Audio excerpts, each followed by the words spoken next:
నమస్కారం అండి. అలానే ఇప్పుడు మనకి భాద్రపద మాసమున శుద్ధ చవితి రోజున వినాయక చవితి అనేది మనము 7వ తారీఖు జరుపుకుంటున్నామండి. 7వ తారీఖు ఉదయము లేదా సాయంత్రం టైంలో పూజ చేసుకుంటే వినాయక చవితి రోజు మనం 7వ తారీఖు సూర్యోదయానికి మనకు వచ్చేటువంటి తిథిని మనం వినాయక చవితి చేస్తాం కాబట్టి శనివారం 7వ రోజున సెప్టెంబర్ మాసంలో మనం వినాయక చవితి జరుపుకుంటా ఉన్నాము. దీనికి 9 రోజులు జోడించేసి నవరాత్రులని నవదినాలని చెప్పేసి వినాయకుని యొక్క పూజ విధానం చేస్తారనమాట. ఆ తర్వాత వచ్చేసి వినాయకుని చవితి రోజున అయిపోయిన తర్వాత వినాయకుని నిమజ్జనం అనేది ఉంటుందండి.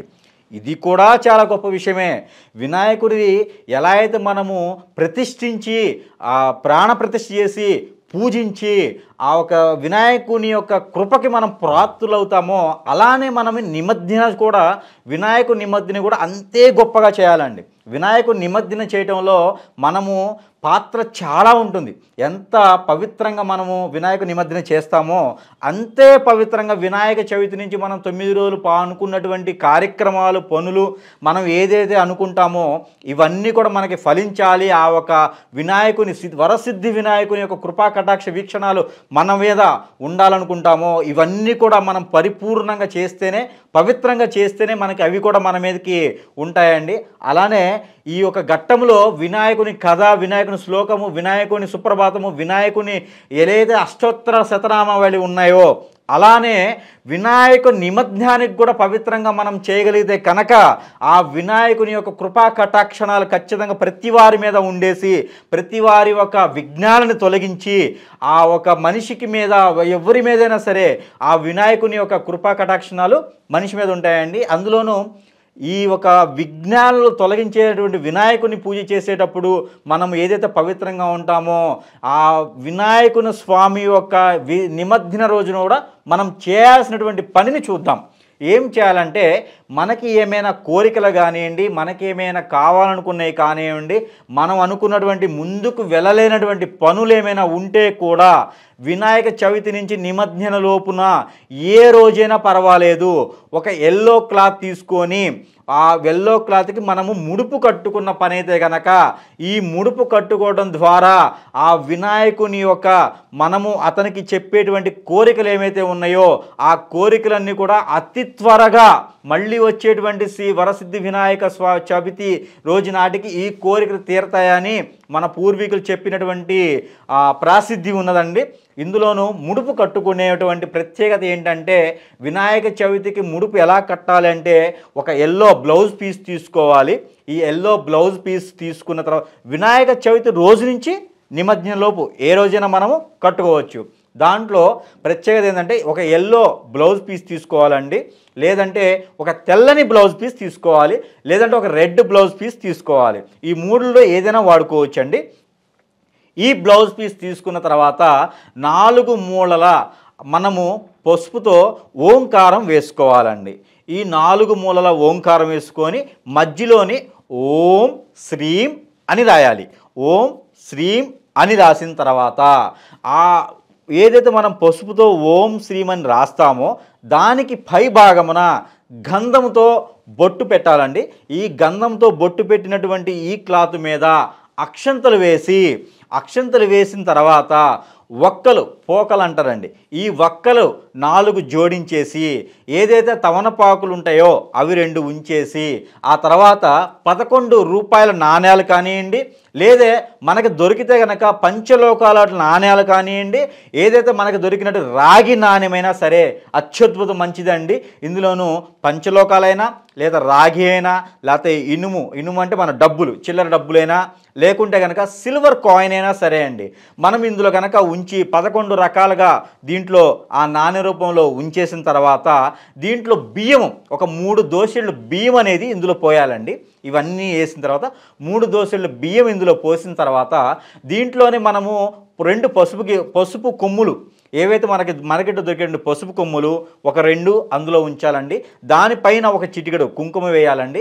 మనము మనస్ఫూర్తిగా మనకున్నటువంటి విఘ్నాలు తొలగించేసి ఏవైతే కోరికలు మీకు ఉన్నాయో అలానే ఒక 4 ఖర్జూర పళ్ళు కూడా అండి, మనకి ఎండు ఖర్జూరాన్ని దొరుకుతాయి. ఆ ఎండు ఖర్జూర కూడా ఒక 4 ఈ ముడుపులో ఉంచాలండి. ఈ ముడుపు మీకు దొరికితే కనుక ఒక నారికేళం కొబ్బరికాయ చిన్నగా దొరుకుతుందండి. ఆ నారికేళం కొబ్బరికాయ కూడా ఈ ముడుపులో ఉంచాలండి. ఈ ముడుపులో ఉంచేసిన తర్వాత ఈ ముడుపుని 4 భాగాలుగా ఏదైతే ఉందో దాన్ని కొనలు పట్టుకొని ఈ ముడుపుని ముడివేసే కనుక గట్టిగా ముడివేసేయాలండి. గట్టిగా ముడివేసిన ముడుపుకి మీరు దారము పోగులు ఏదైతే మనము 9 రకాలు చేసుకున్నటువంటి దారము పోగు వైట్ దారం తీసుకొచ్చి ఎల్లో కలర్లో చేయాలండి. ఈ 9 రకాల పోగులు పోసి ఎల్లో కలర్ అంటే దానికి పసుపు కుంకుమ దానికి ఇలాగా రుద్దేస్తే అది ఎల్లో కలర్గా మారుతుంది దారం. ఎల్లో దారం వాడకూడదు, తెల్ల దారం తీసుకొచ్చి దానికి 9 పోగులు పోసేసిన తర్వాత ఈ 9 పోగులకి కుంకుమ పసుపు రాస్తే ఎల్లో కలర్లో వచ్చేటువంటి దారాన్ని దానికి చుట్టాలండి. మనం ఏమనుకుంటూ చుట్టాలి అంటే, వినాయక నాకున్నటువంటి విఘ్నాలు తొలగించేసి నాకున్నటువంటి ఏదైతే గొప్ప అనుకునేటువంటి ఒక చెడుని నాలో తీసేసి మంచి ఉండేలాగా, నలుగురిలో నాకు మంచి పేరు ప్రఖ్యాత అన్నీ ఉండేలాగా నాకు చూడు తండ్రి అని చెప్పేసి మనం 11 చుట్లు చుట్టాలండి. ఈ వినాయకునికి ముడుపు చుట్టినటువంటి ఏదైతే ఉందో దీన్ని వినాయక చవితి రోజు చేసినప్పటికీ కూడా, ఈ 9 రోజులు నవరాత్రులు ఏ రోజు చేసినప్పటికీ కూడా దీన్ని వినాయకుని దగ్గర పెట్టి దీపారాధన చేసిన తర్వాత నైవేద్యం పెట్టి దీప నైవేద్యాన్ని పెట్టుకోవాలండి. దీని తర్వాత ఆ తర్వాత మనము ఆ ప్రసాదాలు పెట్టి నైవేద్యం పెట్టేసి దీపారాధన చేసుకొని హారతి ఇచ్చుకోవాలి. ఇది అయిపోయిన తర్వాత ఆ ముడుపుకి ఒక గొప్ప విశేషం వస్తుందండి.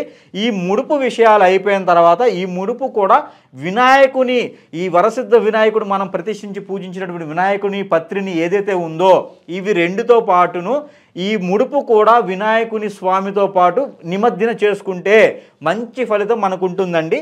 ఇది చేయాల్సినటువంటి పని.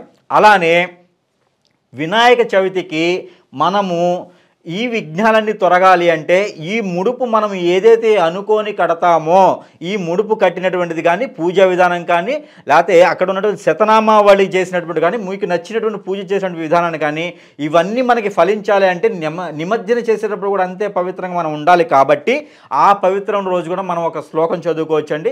మనం కామన్గా ప్రతి వాళ్ళు చదువుకునేది అంటే గణపతి పప్ప బోరియో అని చదువుతారు. ఇలానే కాకుండాను మనం కొన్ని శ్లోకాలు పిల్లలతో కూడా చదివిస్తే కూడా చాలా మంచి ఫలితం అనేది ఉంటుందన్నమాట. దాంట్లో ఒక చిన్న శ్లోకం అనేది నేను మీకు ఇప్పుడు చెప్పడం జరుగుతుందండి. ఇది వినాయకుని మన ఇంట్లో కానివ్వండి, వీధిలో కానివ్వండి, గుళ్ళో కానివ్వండి, ఎక్కడ నిమజ్జనం చేయాలనుకున్న రోజున ఈ శ్లోకం చదువుతూ వినాయకుడిని కదిలిస్తే కూడా మనకి మంచి ఫలితం అనేది ఉంటుందండి. ఇందులో శ్లోకం ఏంటంటే, నమో పార్వతీదేవి నమో గంగామాత, నమో పార్వతీదేవి నమో గంగామాత, నమో ఈశ్వరాయ. నేను వినాయకుని నేను ఇంతవరకే చేయగలుగుతాను స్వామి నాయన, మీ చెంతకు నేను చేరుస్తున్నాను అని ఒక మనసులో తలుచుకుంటూ ఇక్కడ మనం అనుకోవాల్సింది ఏంటంటే, వెనక వేమని తోట కనకా పళ్ళు కామని రూపులు వెచ్చని గోళ్ళు వేకాశంకులు దూది మోడుగులు దుప్పటి రేకులు తెల్లని గుళ్ళో నల్లని దేమును 4 చేతుల నమస్కరించి నేను మీకు నమస్కారం చేస్తున్నానని గుంజిళ్ళు తీయాలండి.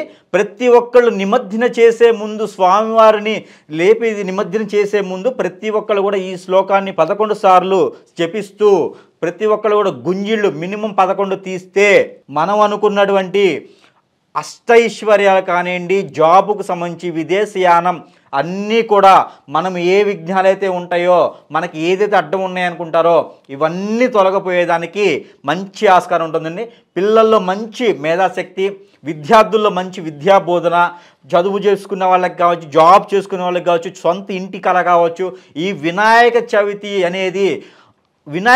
ఏంటంటే ముక్కోటి దేవతలు వచ్చి వినాయక చవితి చేసుకుంటారు. కాబట్టి మన ఇంట్లోనూ ముక్కోటి దేవతలకి పూజించినటువంటి ప్రతిఫలము ఒక వినాయక చవితి చేయడం ద్వారా వస్తుంది. కాబట్టి ప్రతి ఒక్కళ్ళు కూడా ఈ శ్లోకాన్ని జపిస్తూ ఈ మంత్రోచ్చారణ చేస్తూ మీరు ఆ పార్వతీమాతకి, ఆ ఒక గంగామాతకి, ఆ ఒక శివునికి మీరు పూజిస్తూ ఆరాధిస్తూ అతనికి చెప్పుకుంటూ మీరు ఈ విగ్రహాన్ని అక్కడ చెరువు వరకు కాల వరకు తీసుకెళ్ళిన తర్వాత మళ్ళీ మీరు సాంబ్రాణి గడ్డలతో మళ్ళీ అక్కడ నైవేద్యం పెట్టేసి, నైవేద్యం తర్వాత సాంబ్రాణి గడ్డతో హారతి ఇచ్చేసి ఒక చిన్న కర్పూరం బిళ్ళ కూడా స్వామివారికి చూపించేసి ఆ వినాయకునితో పాటు మనం ఇంకేదన్నా మనస్ఫూర్తిగా ఇంకేమైనా కూడా స్వామివారికి చేర్చుకోవాలనుకుంటే కూడా అవి కూడా నిమజ్జనం చేయొచ్చు.